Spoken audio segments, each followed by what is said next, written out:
chapter 3, verse 30 through 31.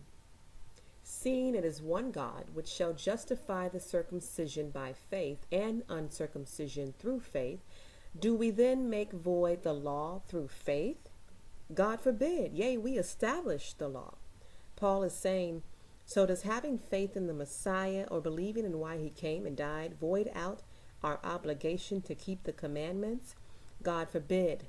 That means no. Paul is saying just because the Messiah was sent doesn't mean the law goes away. So we know that sin is defined by the law.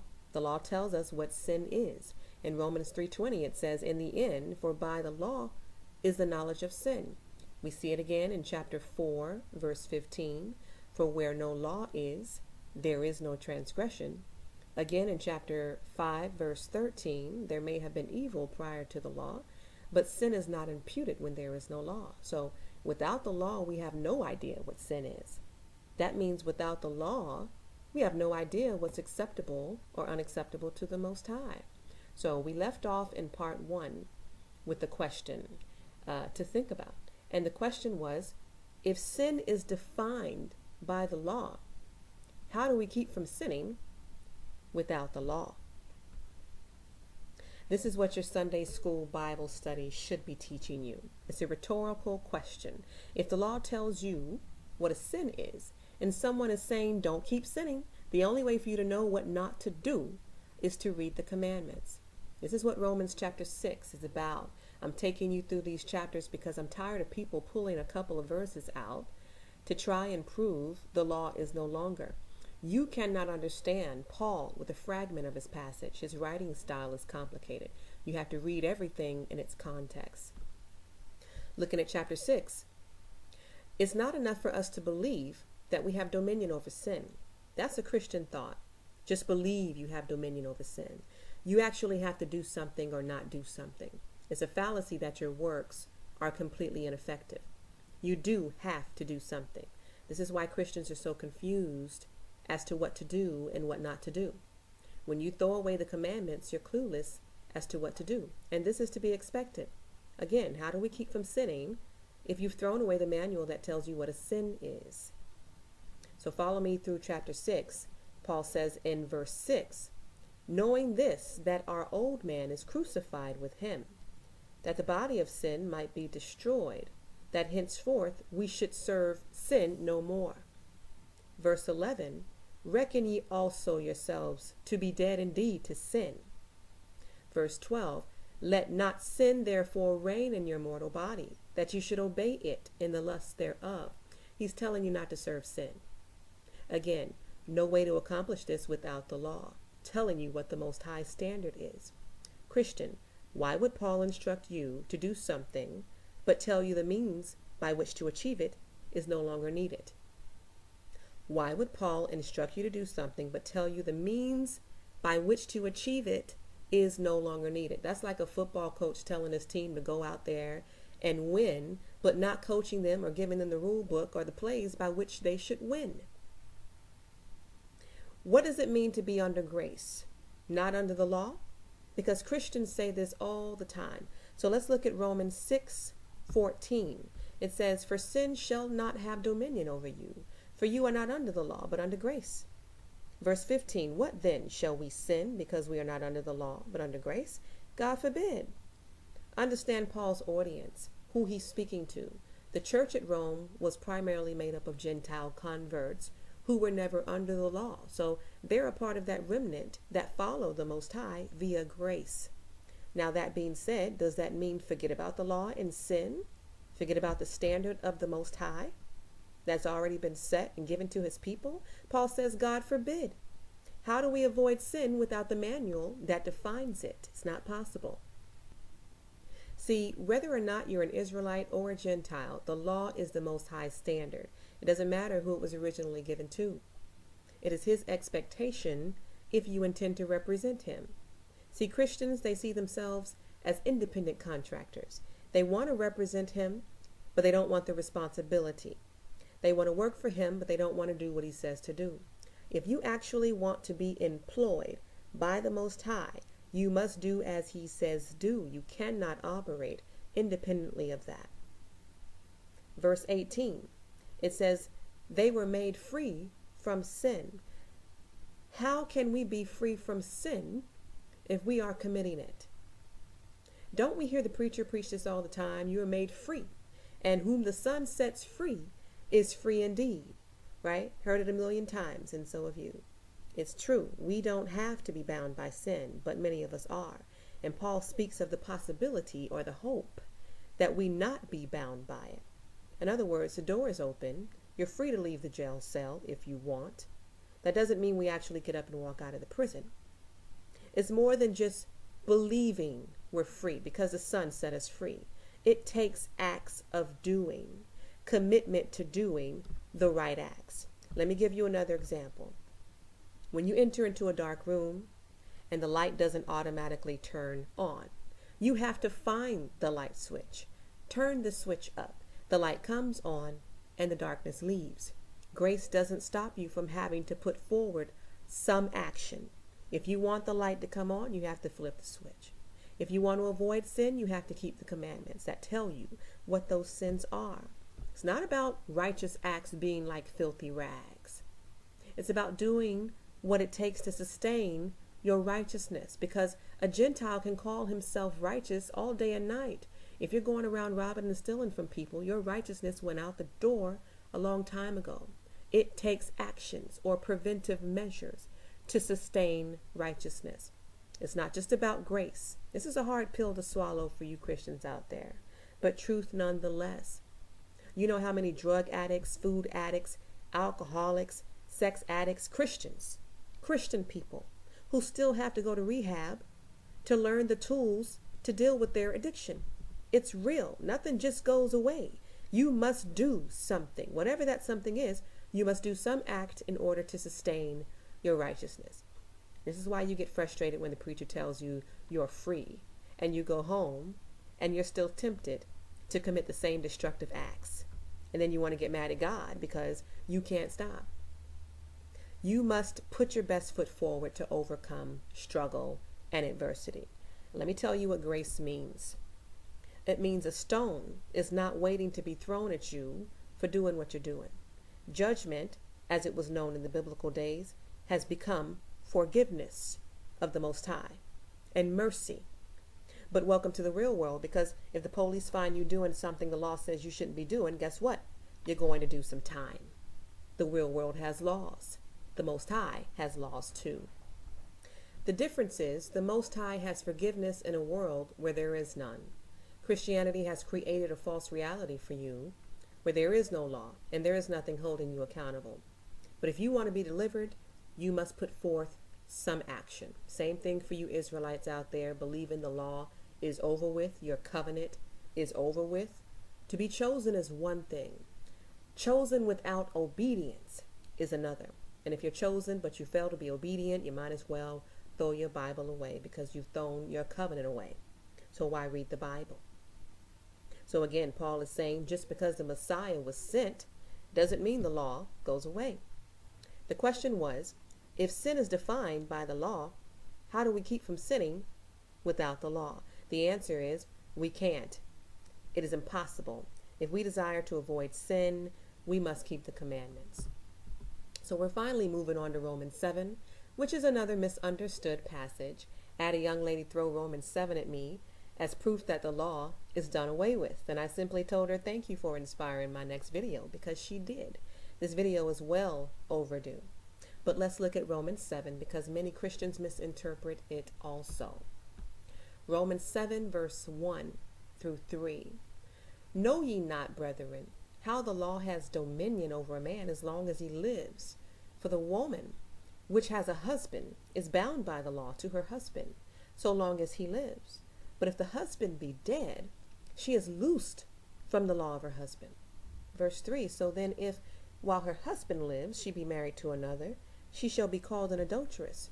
But if her husband be dead, she is free from that law, so that she is no adulteress, though she be married to another man. So Paul is giving you an introduction to all he's about to say in chapter 7. You can't read verse 1 through 3 and think you know what he's about to talk about. You have to read it all. So Paul gives an example of how a law has dominion over a man or a woman by comparing it to a marriage. And he basically says only death breaks the marital union. But he goes a step further. He says she would have been considered an adulteress, but because of the death of her husband, she is no longer subject to that judgment.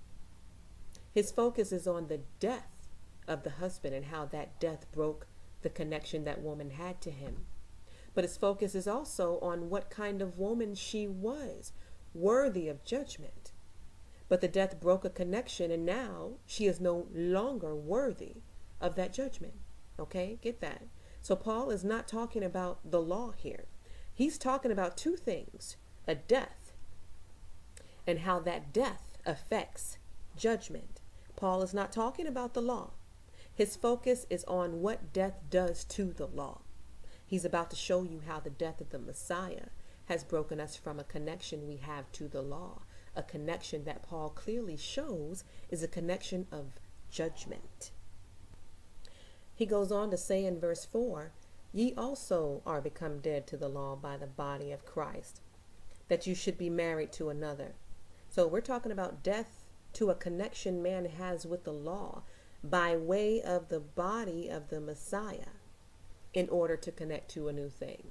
So the death of the Messiah is the focus here. It did something to the covenant. It made us dead to part of the covenant, and it connected us to something new.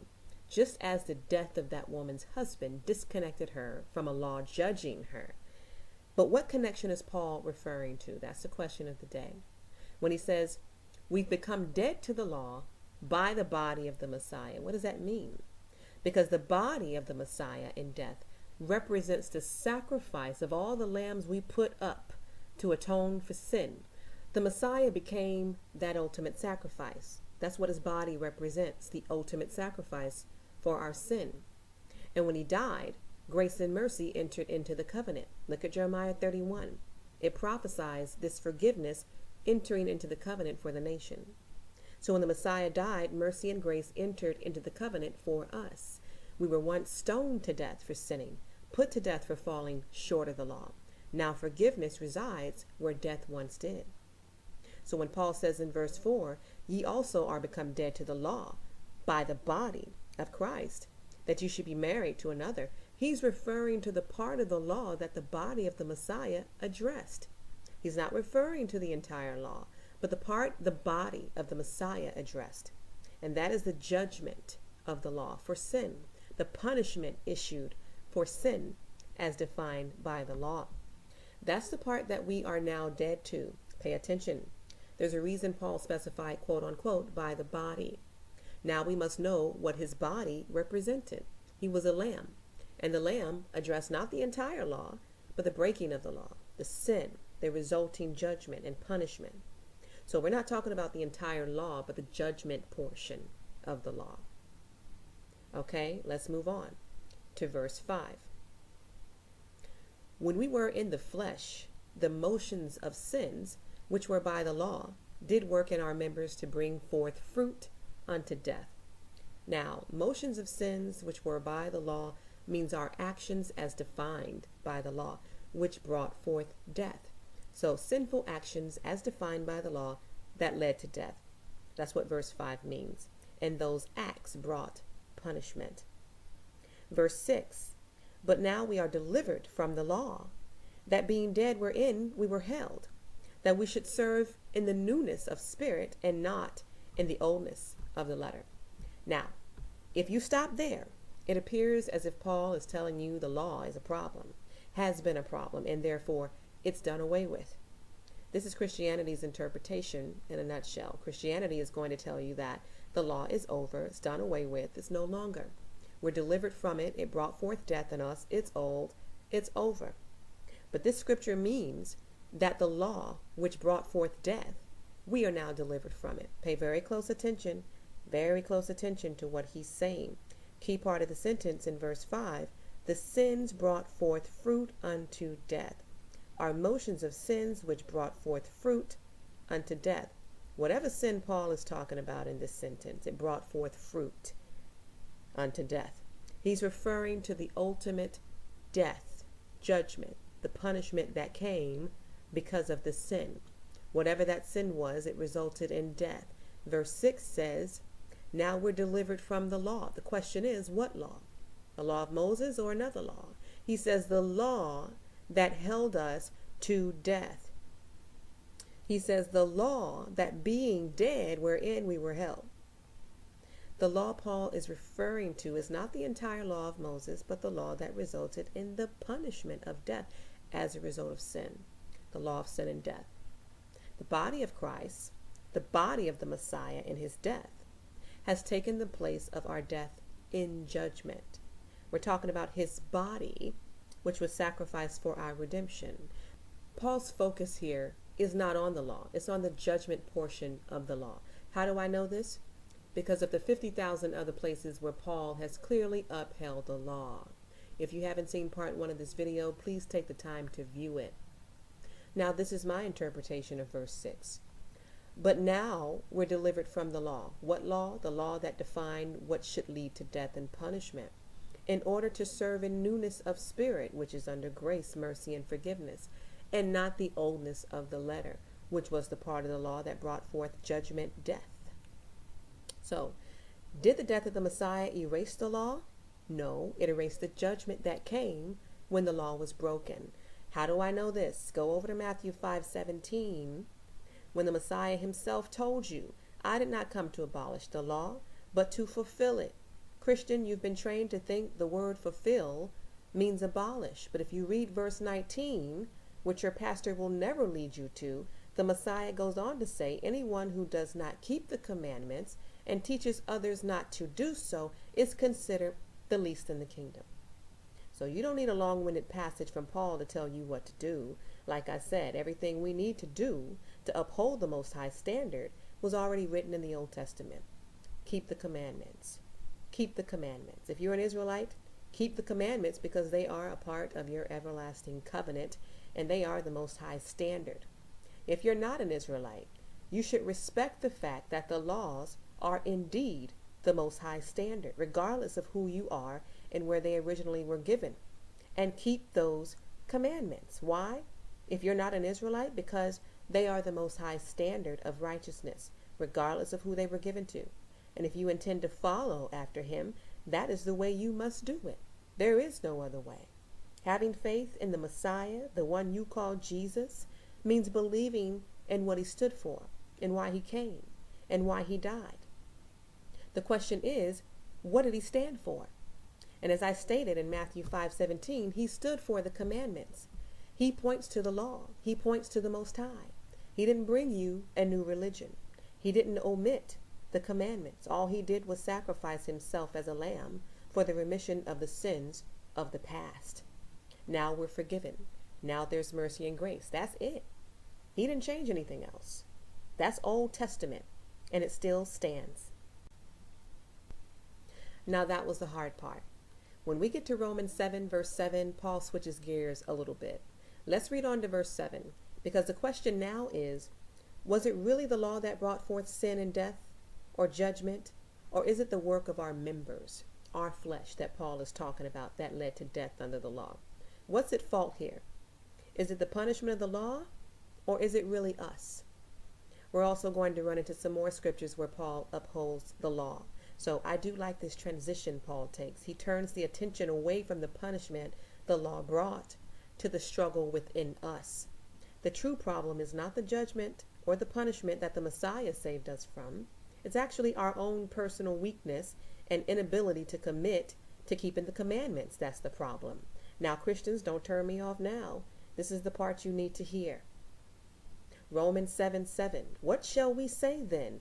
Is the law sin? God forbid. I had not known sin, but by the law.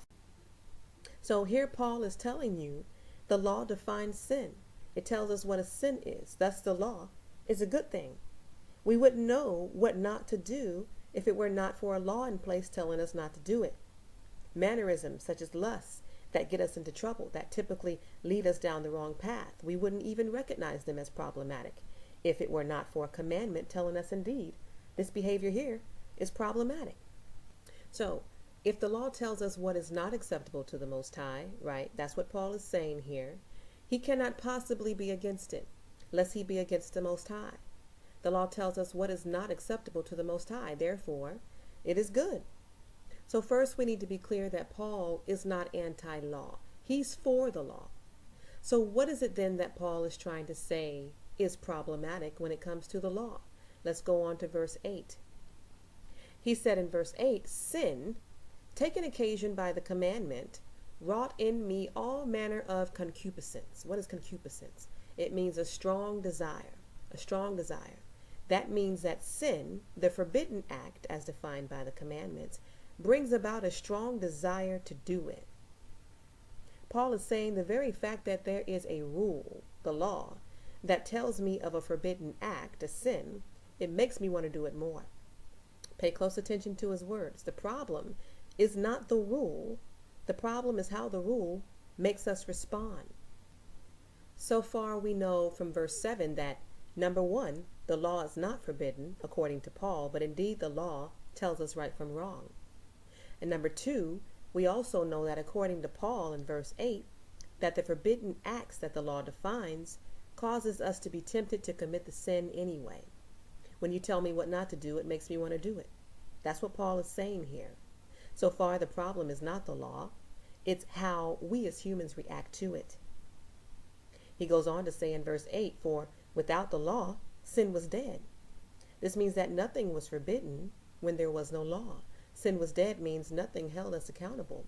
We could do what we wanted, and the idea of anything being forbidden was dead. The idea of sin was dead. It didn't exist. Order, standards, they were dead too, because without unacceptable acts being defined, there was no such thing as acceptable or unacceptable. For without the law, the idea of sin was dead. Now, to the Christians out there who may be listening to this video, is that something you think Paul perceives as a good thing? The idea of sin or forbidden behaviors no longer existing? After he's told us not to allow sin to reign in our mortal bodies in chapter 6, verse 12, do you think Paul was for sin not being defined? He spoke highly of the law in Romans 7:7, saying the law defined sin. Why would he denounce the law in Romans 7:8 when he says, for without law, sin is dead? Paul was not against the law. He's saying without the accountability of the law, we could do no wrong. Number 3, the third belief we now know of Paul is that to him, it was a bad thing that sin is dead, that there is no law that defines it. Forbidden acts no longer being defined as forbidden. It's a bad thing, according to Paul in verse 8. What we do see so far is one problem Paul had with the law, and it is this, that according to verse 8, it makes us want to break it. It's in our human nature to be tempted by restraints. Laws tempt us to want to bend the rules. Read verse 8 again. It says, but sin, taken occasion by the commandment, or defined by the commandment, wrought in me all manner of strong desire. In other words, the fact that this act has been defined by the law as forbidden, that makes me want to break it. Imagine a child running all over the house, jumping off the walls, tearing up the furniture, breaking stuff, writing on the floors, climbing on the counters, doing whatever his or her little heart desires, and having fun doing it. No rules in place. That child is having a field day. No discipline. No daddy telling him what to do. And for some of you, this is what your church looks like on Sunday morning. This is us without commandments. No law in place. No rules. No standards. And then all of a sudden, daddy walks through the door and says, all right, sit down. No more running through the house. You will walk. No more jumping on the furniture. Furniture is made for sitting. We don't write on walls. We don't sit on counters. We don't scream indoors, so on and so forth. Daddy's laying down the ground rules. Little kid is sitting there on the couch listening. And what is the first thing most kids do when you tell them what not to do? They do it anyway. They push the envelope. They want to test you. And it's not just with kids. Some of us on our jobs, when the boss tells you you only get 2 10-minute breaks, we come back in 12 just to see what will happen. We take an extra 5 minutes, come up with an excuse. So I had to use the bathroom. What are you going to do? Fire me because I had to use the bathroom? When we know good and well we really didn't have to go. We just wanted to push the envelope. It's part of our human nature to bend the rules. This is what Paul is talking about in Romans 7:8. So that's the effect rules have on us. That's the only problem with the law, according to Paul. Note, the law is not the problem. The effect the law has on us, we see so far, is the problem. He's talking about how we respond to rules. Be clear on that. So before the rules, there was no threat to me. But put the rule up, and now I'm tempted to commit a sin. Go on to verse 9, and he says, "For I was alive without the law once, but when the commandment came, sin revived, and I died." Again, a Christian will look at that and assume the law is the problem here, because when the standard was lifted, he died. But look at it. The idea of being alive is being compared to being without someone telling you what to do and what not to do. You're alive, meaning you're free to do whatever you want without the threat of judgment or discipline. He's saying when the law came, he died. Now the idea of death is being compared to constraint. A standard's in place telling me if I do this, then that will happen. If I break this rule, discipline will be in order. Now that a rule is in place, death is in order when I break it. Without the rule, I'm alive, meaning I can do whatever I want. Get that? With the rule now comes accountability. Now if you do that, there's punishment, there's judgment. And that punishment and judgment is what Paul compares to death. There's a consequence now with that rule up. Is this a bad thing, according to Paul? Given he's already told you the law is not forbidden. Given he's already told you the law tells us what's acceptable and what is not. Clearly, when Paul says, "I died," he's referring to the effects of that accountability, not the accountability itself. What is he saying? He's saying the law itself is not the problem. The effects the law brings has been the problem. Keep in mind what he's already said of the law, highly regarded it. Remember that, so he's not denouncing it now. He's referring to what happens as a result of it. He's talking not about the law, but the judgment it brings. Christians will tell you the law in this passage leads you to death or eternal damnation. Paul is not referring to the law itself. He's referring to the judgment that comes from breaking it as a result of the accountability it brings now. So here's what Paul is expressing in Romans 7. Number 1, the law is not forbidden. It defines sin. Number 2, the law tempts us to want to bend the rules. Number 3, it's actually a bad thing that without law, sin is dead, because the law defines sin. Number 4, the law brings with it accountability, and the judgment of that accountability, that discipline, is equated to death. That's the punishment accountability brings with it. He's telling you the truth when it comes to the law. I could get away with anything before the law. I was alive. Now that the law stands, I died. That's the threat of judgment Paul is talking about. I just want you to fully understand as I'm taking you through this passage. So many Christians want to sum up the entire thing under one umbrella. You can't do that. Paul's saying a lot, and you have to take it all in and decipher exactly what he's getting at after you've taken it all in. So that's what we're doing. We're taking it all in. So going on to verse 10 through 13, we see Paul expanding on that judgment, that accountability, the effect the law causes on us because of its accountability now. It's going to sound a lot like he resents it. He says in verse 10, "And the commandment which was ordained to life, I found to be unto death." He's saying here is this law which is supposed to guide us, is supposed to be a good thing for us, directing us, defining acceptable and unacceptable behavior. Yet along with it comes this punishment of death. I can't do what I want, and if I do, the punishment is death. That's how serious the Most High was and is about his standard. Verse 11 through 13 says, "For sin, taken occasion by the commandment, deceived me, and by it slew me." Verse 12, "Wherefore the law is holy, and the commandment holy and just and good." Here again, Paul speaks highly of the law, just in case you forgot how he felt about it. And then he says in verse 13, "Was then that which is good made death unto me? God forbid, but sin, that it might appear sin, working death in me by that which is good, that sin by the commandment might become exceedingly sinful." He's dealing with the dilemma we face that a good law produces bad results, being the discipline.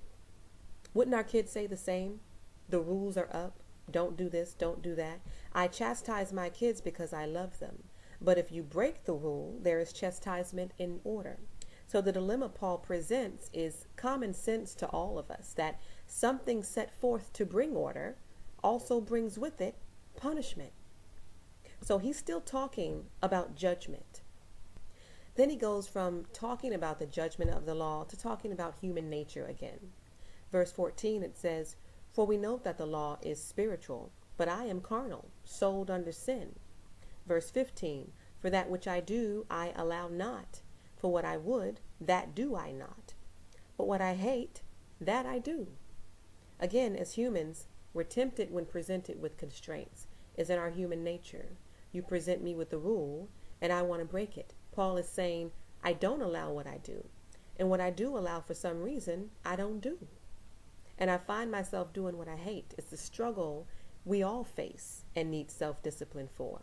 Now, again, is the law the problem? Or is the self the problem? Paul is pointing to the self. Verse 12, he upholds the law as holy, just, and good. He's talking about the fault in himself to uphold the law, not the fault in the law.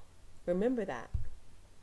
So this ties into the second belief of Paul, and that there is a problem with the human condition in our failure to uphold the law at all cost. So at no point do we actually see Paul denouncing the law itself. So let's go on to verse 16. And it says, "If then I do which I would not, I consent unto the law that is good." Verse 17, "Now then, it is no more that I do it, but sin that dwell in me." Verse 18, "For I know that in me dwells no good thing. For to will is present with me, but how to perform that which is good I find not." Again, that dilemma of the human nature. The very fact that I'm doing what I'm not supposed to means I've consented to it. And verse 17 is saying it's no longer about what I'm doing. Those forbidden actions have now become a part of who I am. Sin dwells in me. He says in verse 18, "In me dwells no good thing." He's talking about how our actions become a part of who we are. The law defined a sin, which in our very act of committing it defines who we are as a person. He's talking about the progression of the act we commit and how it defines who we are in time. So we see another belief of Paul, the belief that sinful acts become a part of who we are. Verse 19 says, "For the good that I would, I do not, but the evil which I would not, that I do." Sounds a lot like verse 15, "I do what I don't want to, and what I want to, I don't do." Same stuff. He's talking about the flaw in human nature, the difficulty in being obedient to the law. The flaw is in us. Verse 20, he says, "Now if I do that I would not, it is no more I that do it, but sin that dwelleth in me." Again, the process of sin defining you, dwelling in you. Now he's saying that is no longer him making the decisions, but the sin in him. So that sin has taken over within. Verse 21, he says, "I find then a law, that when I would do good, evil is present with me. For I delight in the law of the Most High after the inward man." When he says a law, he's referring to a principle. And when he says the law, he's referring to the commandments. He finds a law or a principle where one could have both good and bad within. He's talking about the internal conflict of good and evil being within us. And because of this, he says he delights in the law of the Most High after the inward man, which he infers is now a law that understands the fact that one could will to do good, although his actions are the opposite. Paul is saying he delights in a law that understands his inward man.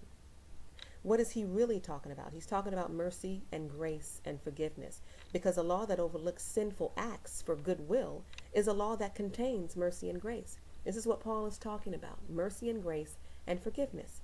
It takes us back to the renewed covenant of Jeremiah 31, where we're told forgiveness would come into the covenant. Not erase it, but enter into it. So Paul is touching on the beauty of that forgiveness and really the need for it because of the human condition and nature that causes us to fall short time after time. Keep in mind, while Paul is introducing mercy and grace, he has not denounced the law at all. Christians out there who have thrown this passage at me to try and prove to me that the law is done away with, try again. He says in verse 23, "But I see another law in my members, warring against the law of my mind, and bringing me into captivity to the law of sin, which is in my members." Again, principles. Paul sees a principle of his body which does bad, which conflicts the principle of his mind, which seeks to do good. And he is thereby brought into captivity, or is under the control of the law of sin, or principle of sin within his body. Again, human nature causes us to do the opposite of what we desire. You can call it human nature, you can call it self-discipline. Either way, your mind seeks to do one thing and your actions seek to do another. Verse 24, "O wretched man that I am, who shall deliver me from this body of death?" This conflict within, this good versus evil within me. This is real talk, real life for all of us. We all face this condition. But I tell you what, this is not. This is not Paul denouncing the law because it's too hard to keep. Again, this is Paul making certain that while you're aware of this difficult human condition of temptation and lack of self-discipline, you understand the law is indeed a definer of appropriate and inappropriate behavior. It is a definer of the Most High standard. It is good. It is holy and just. He's appreciating in verse 21 the forgiveness of the Most High coming into the law because of our flaws as human beings. He says he delights in it, a law that understands our inward man. He didn't say he delights in the idea of there being no law. He delights in a law that is after our inward man. He at no point denounces the law. If anything, he denounces lack of self-discipline, the flaw of human nature, the weakness of human nature to not do what we will to do at times. Christians who have taken this passage to mean the law is bad have misunderstood the character of man and our perception of the law, how it makes us want to misbehave in its very existence, and our inability to keep the law is the human condition Paul refers to in Romans 7.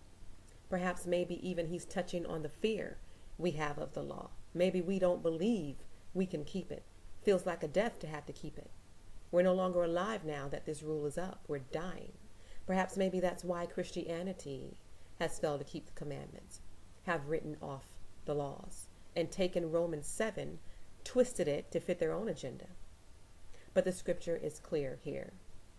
So what is Paul's resolution to this dilemma? He concludes in verse 25. He says, "I thank the Most High through the Messiah. So then with the mind I myself serve the law of the Most High, but with the flesh the law of sin." He continues to serve the law of the Most High, although it may at times only be in his mind while he commits sin, and his flesh still war against him. He resolves to be obedient anyway. He doesn't find ways to omit the law from the Bible. His resolution is to keep the commandments, no matter what it feels like, no matter the temptation. So to you Christians out there who say it is not possible to keep the laws, to some of you Hebrews who say the same, I urge you to follow in the way of Paul's resolution in Romans 7:25, that no matter how difficult it may become, you seek to keep the commandments the Most High has set up as a standard for you to follow him. And that is all I have for you today. I want to thank you for sticking with me on this video. I know it was a little extensive, but I pray it sheds some light on the subject of Paul's take on the law. Thank you all for watching. This is Judiah. Shalom.